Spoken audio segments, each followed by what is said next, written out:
Hello guys, welcome back to my channel. तो आज मैं लेके आई हूँ मेरी फ्रेंड की स्टोरी का पार्ट 4, जिसमें हम बात करने वाले हैं उसके बहुत ही ज़्यादा कैरेक्टरलेस और टॉक्सिक फादर इन लॉ के बारे में। तो जो मेरी फ्रेंड थी, उसके जो फादर इन लॉ थे वो बहुत ज़्यादा ड्रिंक करते थे। उनको ड्रिंक करने की बहुत आदत थी, लगभग वो डेली ही वो ड्रिंक करते थे। और ऐसा नहीं है कि ठीक है आप ड्रिंक करो, मैं ड्रिंक करने वाले लोगों को सबको बुरा नहीं बोल रही हूँ। कुछ लोग होते हैं जो एक तरीके से ड्रिंक करते हैं ना, अपने घर पे बैठ के आराम से रूम के अंदर ड्रिंक जो भी आपको करना है उसके बाद पी के आप सो जाओ। लेकिन नहीं, वो ऐसे नहीं थे। जो मेरी फ्रेंड के फादर इन लॉ थे वो ड्रिंक करते थे, तो वो इतना ड्रिंक करते थे और वो हद से ज़्यादा ड्रिंक करते थे। उसके बाद शायद उन्हें कोई होश नहीं रहता था। देखो, मैं यहाँ पे एक चीज़ बोलना चाहूँगी कि मैं ड्रिंक नहीं करती हूँ, मैंने कभी ड्रिंक किया भी नहीं, तो मुझे नहीं पता कि ड्रिंक करने के बाद लोगों को ऐसा क्या हो जाता है कि उन्हें कुछ चीज़ों का होश नहीं रहता या वो सब कुछ भूल जाते हैं। आई डोंट नो, ठीक है। तो ये चीज़ मैं पहले बता दूँ, बट वो बहुत ड्रिंक करते थे और उनकी ऐसी आदत नहीं थी कि वो अपने रूम पे बैठ के या अपने अंदर अकेले में बैठ के ड्रिंक करें, ऐसा नहीं करते थे वो। तो मैंने स्टार्टिंग में बताया था स्टोरी में कि उनका जो घर है वो डबल स्टोरी था, ठीक है। तो वो लोग रहते थे ऊपर वाले में और जो नीचे का जो ग्राउंड फ्लोर था वो उन्होंने रेंट पे लगाया हुआ था। तो हम क्या था कि ग्राउंड फ्लोर से जो है सीढ़ियाँ जाती हैं ऊपर को, जहाँ वो लोग रहते थे। तो जो फादर इन लॉ थे वो एकदम जो है सीढ़ियों पे जाके बैठ जाते थे, है ना। जहाँ नीचे उनके वो रहते थे, किराएदार रहते थे, तो वो वहाँ पे सीढ़ियों पे जाके बैठ जाते थे और वहाँ पे बैठ के वो लिटरली वहाँ पे बैठ के ड्रिंक करना शुरू करते थे। वहाँ पे बैठ के ड्रिंक बनाना शुरू करते थे सीढ़ियों पे बैठ के। और फिर वहाँ पे बैठ के वो इतना ड्रंक हो जाते थे, इतना ड्रंक हो जाते थे हद से ज़्यादा। और फिर वहाँ पे जो है सभी जो है किराएदार के भी अंदर बाहर जाते, कुछ काम होता है, कभी कोई लोग आते हैं, इवन गली में आवाज़ सुनाई देती है, तो वहाँ पे ही वो इतनी ज़ोर ज़ोर से गालियाँ देने लगते थे, इतनी गंदी अब्यूसिव लैंग्वेज ये सब यूज़ करने लगते थे। वहाँ पे सीढ़ियों पे बैठ के जो भी उनको किराएदार उनका जो दिख जाता था उसी को गाली करने लगते थे। और रोड पे जो लोग चल रहे हैं उनको गाली देने लगते, रैंडमली अब्यूसिव मतलब लैंग्वेज यूज़ करने लगे। किसी को भी देख के कुछ भी कोई उनके सामने ना भी वो तब भी गालियाँ निकालते थे मुँह से, मतलब ऐसे उनकी आदत थी। मतलब वो डेली ही उनका ये काम था, क्योंकि मैंने आपको बताया था कि वो रिटायर हो चुके थे, है ना। वो रिटायर हो चुके थे तो उनको जॉब वगैरह पे कहीं जाना नहीं होता था, तो वो सुबह के सुबह शुरू हो जाते थे ड्रिंक करना सीढ़ी पे बैठ के, और शाम तक वो वहीं पर रहते थे और गालियाँ निकालते रहते थे। लिटरली यही सब करते रहते थे और उनको किसी चीज़ का कोई असर नहीं पड़ता था। उनको कोई नहीं समझा सकता था, कोई उनको रोक नहीं सकता था कि ये मत करो। और वो वहाँ पे एक इंसिडेंट तो इतना ज़्यादा एम्बैरेसिंग था ना, बहुत ज़्यादा एम्बैरेसिंग, जो मेरी फ्रेंड ने मुझे बताया कि एक बार क्या हुआ, उनके जो किराएदार थे, तो किराएदार मतलब 2 सेट थे उनके किराए में। तो एक सेट में कोई लेडी रहती थी, मतलब हस्बैंड वाइफ रहते थे। तो वो क्या था कि उनको उनके जो रूम था वहाँ पे कुछ प्रॉब्लम हो गई थी पानी की, उनके नल में कुछ प्रॉब्लम हो गई थी। तो वो उसके मतलब बताने के लिए या कंप्लेन करने के लिए ऊपर आ रही थी। जो मेरी फ्रेंड है उनकी मदर इन लॉ को बताने के लिए आ रही थी कि नल ख़राब हो गया है तो आप इसको चेंज करवा लो। तो अब वो आ रही थी तो रास्ते में सीढ़ी पे वो बैठे हुए थे मेरी फ्रेंड के फादर इन लॉ, और वो ड्रिंक कर रहे थे वहाँ पे बैठ के, और अच्छे खासे उन्होंने ड्रिंक करी थी और वो मतलब ऐसे ही फालतू बातें कर रहे थे, गालियाँ वगैरह निकाल रहे थे। तो जब वो वहाँ पे आ रही थी, ऊपर को आ रही थी, वो लेडी आ रही थी, तो उन्होंने मतलब उनसे बातें करना शुरू कर दिया। फादर इन लॉ ने उस लेडी से बातें करना शुरू कर दिया कि तुम क्या हो, तुम कौन हो, तुम्हें क्या काम है, तुम कहाँ जा रही हो। तो फिर उन्होंने बताया होगा, मतलब उन लेडी को खुद अच्छा नहीं लगा यार। आपको भी पता है कि औरतों को ये चीज़ें पसंद नहीं होती कि कोई आदमी शराब पी के बैठा हुआ है और उससे बातें करना। तो फिर भी उन्होंने बताया कि मेरे रूम पे ऐसे ऐसे प्रॉब्लम हो गई है नल की, तो मैं उनको आंटी को बताने जा रही हूँ। तो ये बोला तो वो ये बोला उन्होंने, तो वो कहने लगे कि क्या आंटी से बात करने जा रही हो तो ठीक है, आंटी से एक चीज़ कहना, उनसे मुझे एक बहुत शिकायत है कि वो मुझे कभी भी नहीं देती। Literally it's so embarrassing. मतलब आप समझ रहे हो ना मैं क्या बोल रही हूँ, क्या देने की बात कर रहे हैं। वो मुझे देती क्यों नहीं है, उससे ज़रूर कहना, तुम उससे पूछना और फिर मुझे बताना कि वो मुझे क्यों नहीं देती है। It is so embarrassing, so embarrassing. मैं क्या बोलूँ, मुझे तो ये चीज़ बोलते हुए इतना अजीब लग रहा है ना। पता नहीं उससे वो जो लेडी थी उन्होंने पता नहीं कैसे ये चीज़ सुनी होगी, तो उन्हें मतलब मेरी फ्रेंड ने बताया कि उन्हें बहुत अजीब लगा।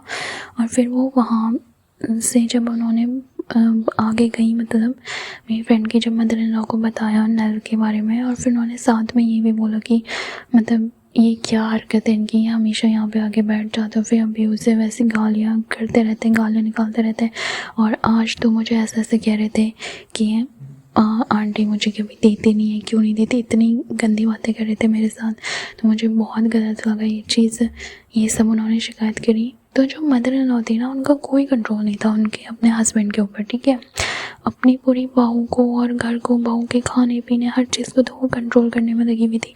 लेकिन ये नहीं कि जो तुम्हारा हस्बैंड है, जो तुम्हारा हस्बैंड इतना शराबी है, इतना अब्यूसिव है और लोग इतना करैक्टरलेस है, इतना लोगों को परेशान कर रहा है, उसको कुछ कह दो। नहीं, उसको कुछ नहीं कहती थी। वो आदमी वहाँ पे बैठ के बकवास करते जाता, उसको कुछ नहीं कहती थी। तो फिर मतलब जब उन लेडी ने ऐसे ऐसे कहा, तो फिर मेरी फ्रेंड की जो मदर इन लॉ थी उन्होंने कुछ भी नहीं कहा। तो उसके बाद क्या हुआ कि वो जो लेडी थी उनको ये चीज़ बहुत बुरी लगी थी, उन्होंने अपने हस्बैंड से बोला और फिर उन्होंने मतलब उन्होंने 1 हफ्ते के अंदर वहाँ से उन्होंने अपना रूम चेंज कर लिया था। फिर उन्होंने वहाँ पे वो छोड़ के चले गए, क्योंकि उनकी हरकतों की वजह से, जैसे वो इतनी घटिया बातें करते थे, तो इससे वो लोग वहाँ से चले गए। तो ये तो मतलब एक बहुत छोटी सी चीज़ थी मेरी फ्रेंड के फादर इन लॉ के बारे में कि वो इस तरीके की हरकतें मतलब डेली होती थी, डेली ही वो ड्रिंक करते थे, डेली ही गालियाँ निकालते थे। उसे सही नहीं लगती थी ये चीज़ें। उसने अपने हस्बैंड को भी बोला कि तुम्हारे पापा ऐसा क्यों करते हैं, उनको थोड़ा सा तरीका होना चाहिए कि लोगों के बीच में कैसे रहना है। वो कोई जंगल में तो है नहीं जो अपनी मर्ज़ी करेंगे, थोड़ा सा ड्रिंक करना भी है तो अपने घर के अंदर बैठ के करो, उसमें कोई मना थोड़ी है। लेकिन इस तरीके से लोगों को परेशान करना और गाली निकालना, ये सब ठीक नहीं है। बट आपको पता ही है कि उनके जो हस्बैंड थे मेरी फ्रेंड के, उन्हें कोई मतलब नहीं रहता था, उन्हें कोई फ़र्क नहीं पड़ता, तो उन्होंने वैसे भी उसने कोई रिस्पॉन्स नहीं किया, कुछ नहीं किया। उसके बाद जो है मेन चीज़ हुई ना कि जो मेरे फ्रेंड के ससुर ने क्या कहा, एक दिन घर पे कोई नहीं था, मेरी फ्रेंड थी और उनके जो ससुर थे वही थे। उस दिन क्या था कि मेरी फ्रेंड की छुट्टी थी, या आई डोंट नो संडे था या कुछ छुट्टी थी, उसने यही बोला था मुझे। हाँ शायद छुट्टी थी उनकी किसी चीज़ की ऑफिस में, तो वो घर पे थी। और जो मतलब उनके हस्बैंड थे और उनकी जो मदर इन लॉ थी, वो दोनों किसी फंक्शन में गए हुए थे। और घर पे मेरी फ्रेंड थी, उसकी थोड़ी तबीयत ठीक नहीं थी, तो वो फंक्शन में नहीं गई, वो घर पे थी। और जो ससुर थे वो घर पे थे, क्योंकि वो कहीं जाते आते नहीं है, मतलब वही वो ड्रिंक करते रहते हैं, तो वही उनका काम ही वही है, वो कहीं नहीं जाते। और तो वो घर पे थे। तो क्या हुआ कि उस समय मेरी फ्रेंड कुछ काम कर रही थी किचन में, तो क्या हुआ कि वो अचानक से मतलब वो काम कर रही है, उसको पता नहीं था कि कौन आ रहा है कौन जा रहा है करके। तो फिर अचानक से क्या हुआ कि जो उसके जो ससुर थे वो अचानक से किचन में आए, तो ऐसे उससे बात करने लगे किचन में आके कि क्या कर रही हो तुम यहाँ पे, तुम अपने हस्बैंड के साथ और अपनी सास के साथ क्यों नहीं गई, फंक्शन में क्यों नहीं गई, ये सब बोलने लगे मेरी फ्रेंड को। तो मेरी फ्रेंड ने नॉर्मली बोला कि मेरी तबीयत सही नहीं थी तो मैं नहीं गई, इससे मैं घर पे हूँ। तो बोलने लगे कि अच्छा तुम घर पे हो तो ठीक है, एक चीज़ तुम्हें मेरे लिए एक काम करना होगा, ये सब। तो मेरी फ्रेंड ने मुझे बताया कि उसे कुछ अजीब लग रहा था, क्योंकि उन्होंने ड्रिंक किया हुआ था और जो उनका बोलने का तरीका था, है ना, एक जो टोन होता है बात करने का, वो उसे बहुत अजीब लगा, बहुत उसको सेफ फील नहीं हो रहा था उनके अराउंड। तो उसने मतलब वो थोड़ा ऐसे दूर दूर हटने लगे, किचन से ऐसे बाहर को जाने लगी मेरी फ्रेंड है ना। तो उन्होंने क्या करा, एकदम से उसका हाथ पकड़ लिया। कैन यू इमेजिन कि एक जो है ससुर है और वो उसकी बहू है, उन दोनों के बीच में कैसा रिश्ता होता है, बाप बेटी का जैसा रिश्ता होता है। लेकिन उस बेशरम कैरेक्टर ने साथ में उस रिश्ते का भी कोई लिहाज नहीं किया। उसने मेरी फ्रेंड का हाथ पकड़ने, तो मेरी फ्रेंड इतना डर गई और डर के मारे उसे कुछ समझ ही नहीं आया क्या करूँ। तो उसके कुछ दिमागी काम नहीं कर रहा था, वो रोने लगी और मुझसे बोलने लगी मेरा हाथ छोड़ो, मेरा हाथ छोड़ो। बट उस आदमी ने मेरी फ्रेंड को क्या बोला कि तुझे पता है कि तेरा पति किसी काम का नहीं है, तेरा पति कोई जॉब नहीं है उसकी, कोई फिक्स जॉब नहीं है उसकी कोई पैसे नहीं है, कोई उसकी लाइफ नहीं है, वो मुझ पे डिपेंडेंट है, तेरा पति मुझ पे डिपेंडेंट है, मैं उसको पाल रहा हूँ और उसके पैसे तो आज हैं कल नहीं है, उसकी कोई वो नहीं है, कोई फिक्स नहीं है उसके काम का, उसको मैं पाल रहा हूँ और अगर तो चाहती है कि तू इस घर में रहे तो तुझे मेरे साथ सोना पड़ेगा। लिटरली ये बोला, पता है मेरी फ्रेंड का हाथ पकड़ के ये बोला। मेरी फ्रेंड रो रही थी जब उसने ये सुना ना। मतलब उसका तो होता है ना, कोई इंसान जब किसी लड़के के कैरेक्टर के ऊपर बात आ जाती है, उसकी इज्जत के ऊपर, कोई इंसान तो मैं हैरेस करने की कोशिश कर रहा है, उस टाइम पे कैसा फील होता है मैं इमेजिन भी नहीं कर सकती हूँ ये चीज़। मतलब उसकी पूरी बॉडी ठंडी पड़ गई थी, इतना ज़्यादा वो डर गई थी और वो रो रही थी जब उसने उसको ऐसा बोला।